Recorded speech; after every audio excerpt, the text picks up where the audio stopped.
Selamat datang di Beetle Channel, semoga kita bahagia. Jangan lupa subscribe, like, komen dan share agar channel ini semakin berkembang. Terima kasih. Novel Kekuasaan dan Kekayaan. Bab 306. Oh tidak, Niu. Niu. Dalei. Ayo cepat, selamatkan anakku. Anakku masih di dalam bas.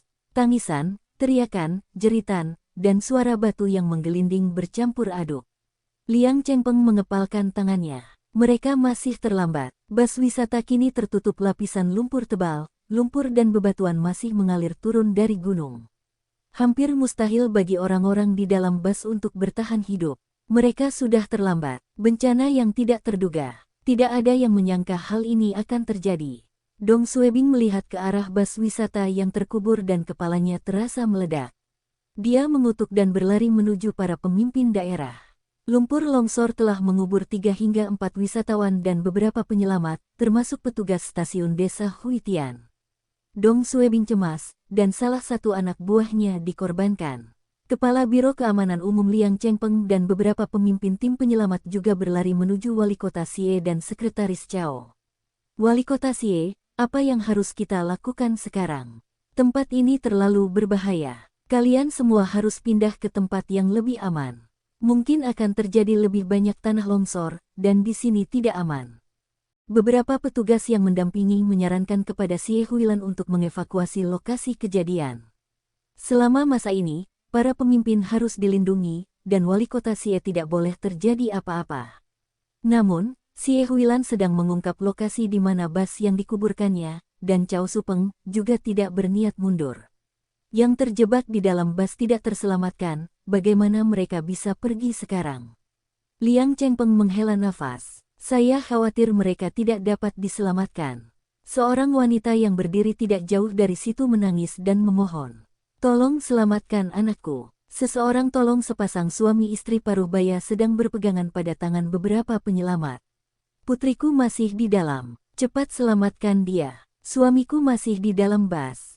Namun tidak ada penyelamat yang berani mendekat, dan jika mereka ingin menggali terowongan penyelamat menuju bas, mereka memerlukan alat berat atau kendaraan penyelamat. Namun kendaraan membutuhkan waktu untuk sampai dan kondisi jalan raya membuat kendaraan tidak dapat mencapai lokasi kecelakaan. Bas tersebut kini terkubur, dan udara di dalamnya tidak akan bertahan sampai kendaraan penyelamat tiba. Jika mereka mencoba membersihkan lumpur dengan tangan kosong, batu dan lumpur yang jatuh dapat melukai atau bahkan membunuh para penyelamat. Semua orang menutupi tempat kejadian dan tidak membawa peralatan penyelamat apapun. Selain itu, terjadi tanah longsor yang sangat besar, dan orang-orang di dalam bas mungkin menimbulkan dampaknya. Pergi dan selamatkan mereka sekarang. Itu akan membahayakan nyawamu. Liang Chengpeng memerintahkan anak buahnya untuk memanggil kendaraan penyelamat, dan setelah dia mendapat jawaban dari mereka, dia melapor ke Xie Huilan. Kendaraan penyelamat hanya bisa tiba dalam 1 jam. Xie Huilan menjawab dengan wajah datar. Ini akan terlambat. Cao Supeng menarik napas dalam-dalam dan menambahkan. Itu benar. Sekalipun udara di dalam bas bisa bertahan selama 1 jam, namun lumpur akan merembes melalui jendela, dan jumlah udara akan berkurang. Bahkan mungkin tidak bertahan selama 15 menit. Akan terlambat ketika kendaraan penyelamat tiba. Liang Chengpeng bertanya, lalu apa yang harus kita lakukan? Hujan masih deras, dan penumpang yang selamat menangis dan berteriak. Xie Huilan memutuskan, selamatkan mereka. Lanjutkan operasi penyelamatan segera. Mata Liang Chengpeng bergerak-gerak. Wali kota Xie, dia juga ingin menyelamatkan penumpang, tapi dia tidak bisa membahayakan nyawa anak buahnya. Batuan dan lumpur masih berjatuhan dari pegunungan, dan beberapa batu berukuran sebesar bola sepak. Terlalu berbahaya memasuki area itu tanpa alat pelindung diri. Xie Huilan menjawab dengan tegas. Saya tidak peduli apa yang kalian semua lakukan. Apalagi jika kalian semua harus menggali bas dengan tangan kosong, kalian semua juga harus menyelamatkan semua orang dari bas. Cao Supeng menggigit giginya dan berkata, selamatkan mereka. Liang Chengpeng tidak punya pilihan selain mematuhi perintah pemimpinnya. Dia memandang anak buahnya dan memerintahkan mereka. Dapatkan 2 petugas dengan kebugaran lebih baik untuk menyelamatkan mereka. Dong Suebing melihat sekeliling. Di mana Liu Dahai? Chen Fa melihat sekelilingnya. Kepala stasiun Liu masih di sini sebelumnya. Semua orang berteriak memanggil Liu Dahai, tapi tidak ada jawaban. Wajah Dong Suebing berubah. Liu tua terjebak di dalam bus. Brengsek. Suasana di tempat kejadian terlalu kacau, dan semua orang mengenakan jas hujan.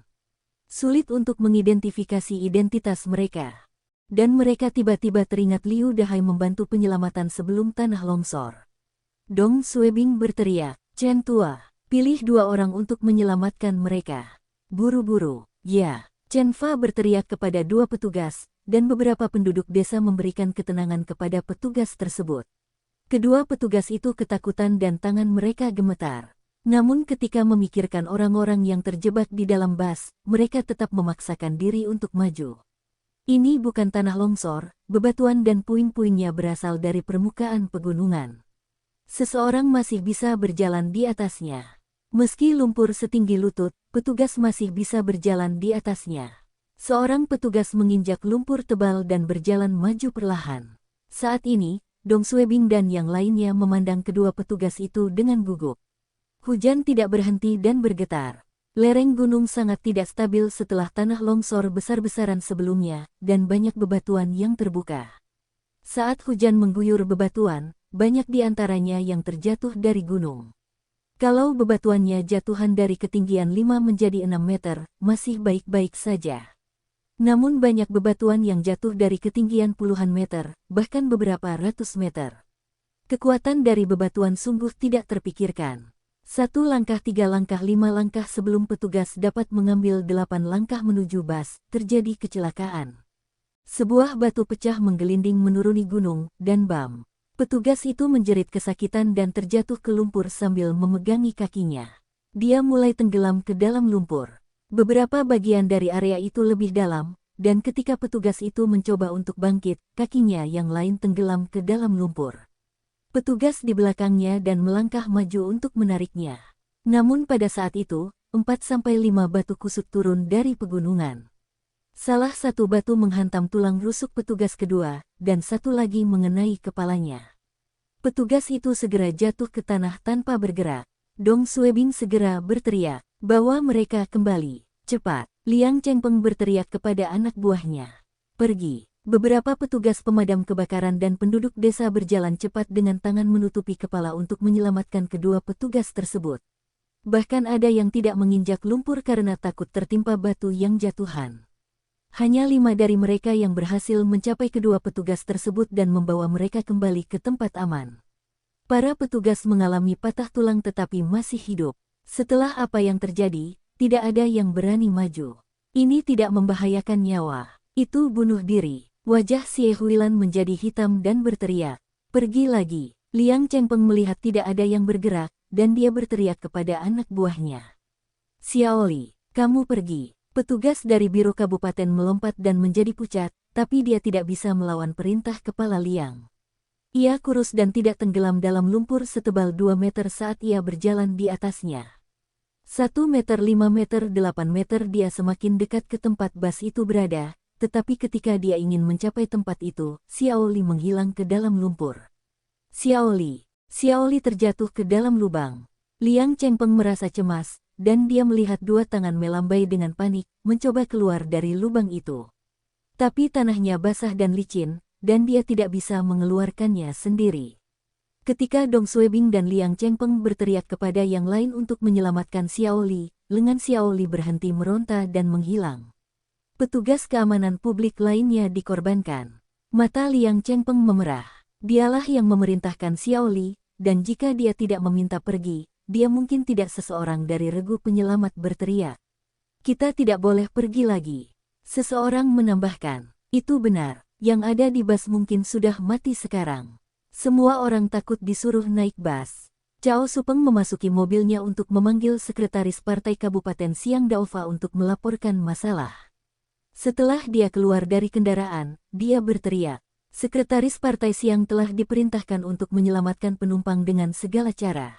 Dia berhenti sejenak dan melanjutkan, "Kita tidak bisa terburu-buru, dan kendaraan penyelamat tidak akan tiba tepat pada waktunya. Cepat dan pikirkan solusi lain." Tidak ada yang mengucapkan kata pun. Apa yang bisa mereka lakukan? Selain berjalan melintasi lumpur dan menggali lubang bas wisata, mereka tidak punya solusi lain. Namun 2 orang tewas dalam kejadian tersebut, siapa yang berani mendekati area itu? Liang Chengpeng, Dong Suebing, dan yang lainnya memandang Xie Huilan. Xie Huilan berpikir dan berkata, evakuasi penduduk desa ke kota kabupaten dan kirim yang terluka ke rumah sakit. Sisanya akan bergerak ke arah selatan, menjauhi pegunungan. Saya akan tetap di sini menunggu kendaraan penyelamat. Chen Fa menyela. Saya telah menerima kabar bahwa jalan kembali ke kabupaten diblokir oleh beberapa pohon tumbang. Xie Huilan berteriak, pindahkan mobilnya dari sini. Sebelum kendaraan penyelamat tiba, jalanan harus dibersihkan. Cao Supeng menghentikan Xie Huilan. Wali kota Xie, Anda tidak boleh tinggal di sini. Kamu harus pergi. Xie Huilan memegang tangannya. Berhenti. Sekretaris Cao, bawa mereka pergi sekarang. Wali kota Xie, wali kota. Pergi. Liang Chengpeng mulai mengevakuasi penduduk desa dan memerintahkan bas yang membawa korban luka untuk pindah ke tempat yang lebih aman. Jalan di depan terhalang oleh beberapa pohon tumbang dan puing-puing, sehingga bas dapat melewatinya. Namun kawasan itu jauh dari pegunungan dan untuk sementara aman.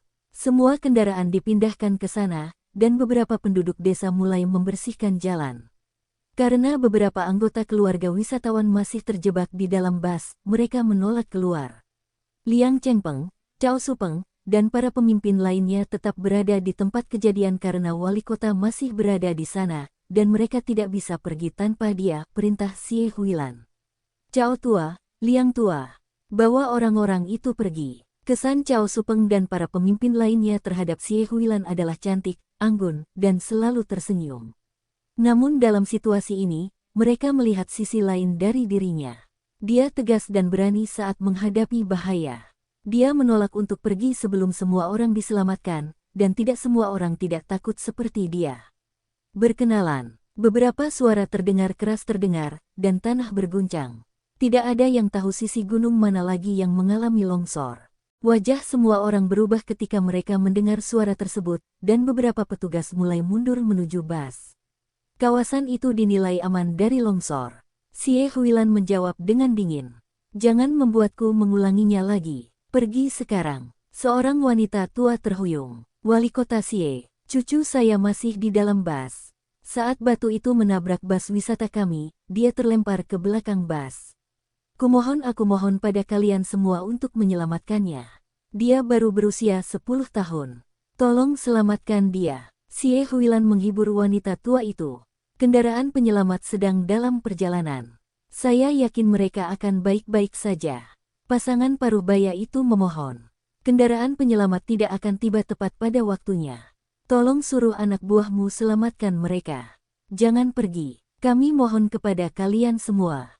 Untuk panjang, pasangan itu berlutut di jalan basah dan bersujud kepada Xie Huilan. Mereka bersujud 2 kali dan dahi mereka mengeluarkan darah.